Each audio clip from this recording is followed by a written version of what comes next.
Hey there, I'm Brad Dahlhofer, co-founder of Nektar Meadery. We're real excited to release this new mead today. It is a Sour Hibiscus Brux. This was one of the creations from Paul Zimmerman, another co-founder here, mead maker. He was really excited about playing around with hibiscus tea. He's a big fan of that tea. It doesn't have as much tannin. It's kind of got like a little bit of a fruity note to it.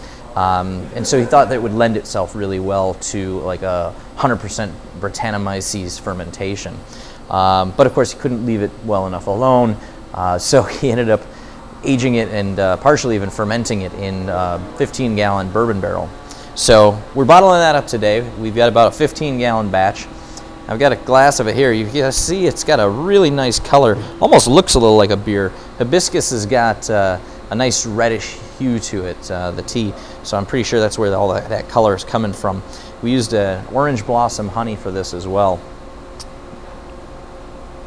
Oh wow. It's got a nice fruity floral character. Definitely a lot of stuff going on in the nose here.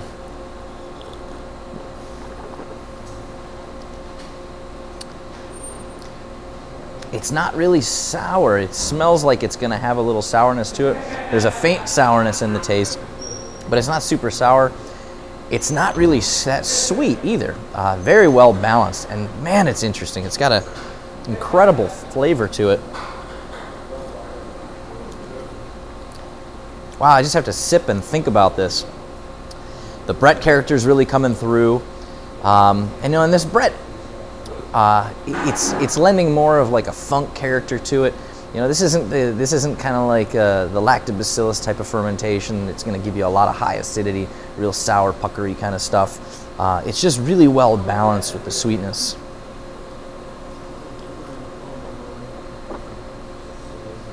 You know, and then being aged in that whiskey barrel, that whiskey note's in there. There's a bit of oak character, a little buttery. Yeah, definitely not to any particular style, but I mean, it is a mead we're making here, so kind of already throwing pie in the face of the style guidelines. Very cool.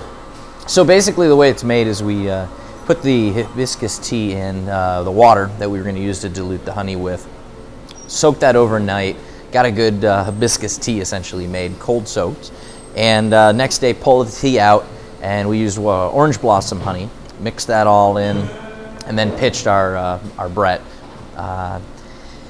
Did about half the fermentation in our fermenters, then took it out of the fermenters and finished fermentation off in the whiskey barrels.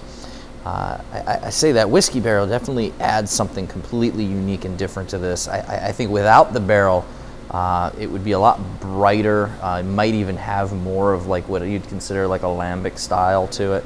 But that barrel just kind of mixes it all up, and it's like you think you know what you're gonna get, and then bam, it's like a little bit of more kind of oak and whiskey notes to it, which is really cool. I think next time we do this, we would definitely do more like a lactose starter. Maybe even not do it in the whiskey barrel, or like a second use or third use whiskey barrel, so we're not pulling out so much of the whiskey, but definitely like the oak aging on this. This mead was made about a little over a year ago. In October of 2012, so it's got a bit of age on it, but I think with the lactose starter we would definitely get a lot more acidity, probably more what people would expect. But I mean, when have we ever really given people exactly what they'd expect? Part of the fun of doing this is playing around, experimenting with new things, and you know, this is a small batch. We like to do small batches. This is done under our B-sides line, which means we do very, very small batches of it. Here's the bottle here. This one's only 15 gallons, and you know, these guys back here are actually bottling up right now. We don't know exactly how many bottles this is going to yield. Probably somewhere around 120, I'm going to say. So yeah, swing on in, pick it up. This will be available as soon as tonight. It'll probably sell out within a day or two. That's the nature of the B-sides. So anyway, again, I'm Brad from Nektar Meadery. Thanks for tuning in. See you in the tap room.